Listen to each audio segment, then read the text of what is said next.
The Iron Lung and the Catalyst Mask, something I've been wanting to pair for quite some time, so I finally got around to doing it. Iron Lung's always been a fun weapon. It's honestly really powerful. And I don't use LMGs that much, so I decided it was definitely time. So the Iron Lung comes with the talent Ardent. Shooting heats up the weapon, filling up a heat meter. The meter is equivalent to 50% of the weapon's standard mag.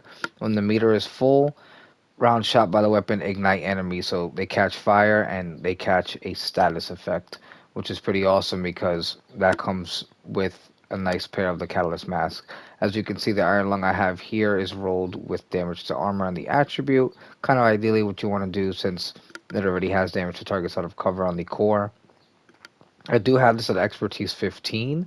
I'm sure this would work regardless. I just hit a point where I have to use my materials. I just have to start putting expertise on things. So this is what I have here on the Iron Lung. Now, of course, the Catalyst Mask, my outfit, you can't really see it on my character, but the Catalyst Mask is pretty awesome. It comes with the talent Chemical Agent. Dealing and receiving status effects, burn, bleed, all that good stuff, build stacks of catalysis to a maximum of 12, and each stack grants 2% damage, weapon damage, and 2% status effects. Each enemy within 25 meters that is affected by a status effect grants 1 stack per second. Being affected by status effects is 2 stacks a second. Probably won't happen too often. It'll probably be the first part mostly. But stacks decay at 1 stack a second after 5 seconds. So after 5 seconds, your stacks will start going down. Obviously, if you're not continuously building them. Once we reach max stacks with this mask, killing a status effect enemy grants a bonus for 5 seconds, and that bonus is 25% bonus armor and 20% reload speed. That reload speed comes in really clutch with the LMGs because if you've used them, they take forever to reload. Now for the mask, the attributes are hazard protection and status effects. Can't really change those. No options there. But that's what we have on it, and we have a critical hit damage mod on there.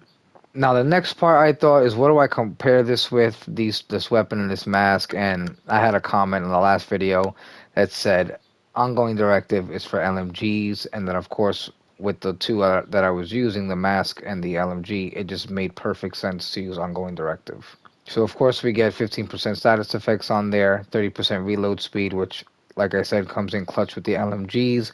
They take forever to reload. And then the four piece, the most important part, rules of engagement. When we shoot a status affected enemy, it will apply a mark on them. When we kill them, we get hollow point rounds in the mag. Now the hollow point rounds apply bleed, and when we have a target bleeding, we get 20% amplified damage on that target. So this weapon already hits really hard. Now we're getting 20% amplified damage. We have status effects on the enemies, so then we're building more weapon damage on the Catalyst Mask. Now for ongoing directive, I ran the chest piece because the chest piece increases the weapon damage amp to 50%. So we're getting 50% amplified damage instead of the 20. And on the chest piece, I have it rolled to critical hit damage with the critical hit damage mod. I am running the knee pads as well. That's rolled to critical hit damage. The knee pads roll to critical hit chance. Don't even have a maxed out. I actually haven't even realized that. I need to do that. But yes, and then I have the gloves with a critical hit chance roll as well. I did switch the core to this one to armor. I did feel a little too squishy. That little bit of armor that I kind of did get kind of worked out, and it did help with having, because with Gunner we get that armor on kill, and having a little bit more armor, obviously you get more armor on kill. It comes in pretty clutch and staying alive. Now to round out the stats on everything, I ran a Cheska backpack just because we get that 8% critical hit chance on the brand set, and I have the bag rolled to double crit with a critical hit chance mod. And then I decided to run the talent Unstoppable Force just because it increases our weapon damage. There wasn't really many other talents that I feel like would have worked well with this build. If there is something that maybe you can suggest, or maybe something you've tried out running something similar, please definitely let me know. But I decided to go with Unstoppable Force. At max stacks with Unstoppable Force, we increase our weapon damage by another 25%. Now for the secondary, I have the Dark Winter. You can kind of put on whatever you want. Dark Winter is just a reliable weapon. Pistol kind of doesn't even need to be mentioned at this point, especially with these types of builds. If it's not a pistol build, you're probably not taking the weapon out. But now for the specialization, like I said, I did run Gunner. One for that armor on kill, and most importantly for the Banshee Pulse. The Banshee Pulse will start off our status effect. Yeah, we do have the flame effect on the LMG, but this just guarantees we're starting off the first person we're shooting at already has a status effect applied, so we're already marking them for ongoing directive, and then obviously we're probably eliminating that first person you're shooting at, so we're starting all the build up for the weapon damage and amplified damage and everything. Now for the secondary skill, I decided to run Smart Cover. Smart Cover gives us some more damage to targets out of cover, which is pretty awesome. Gives us some weapon handling and a bit more health, which is pretty cool.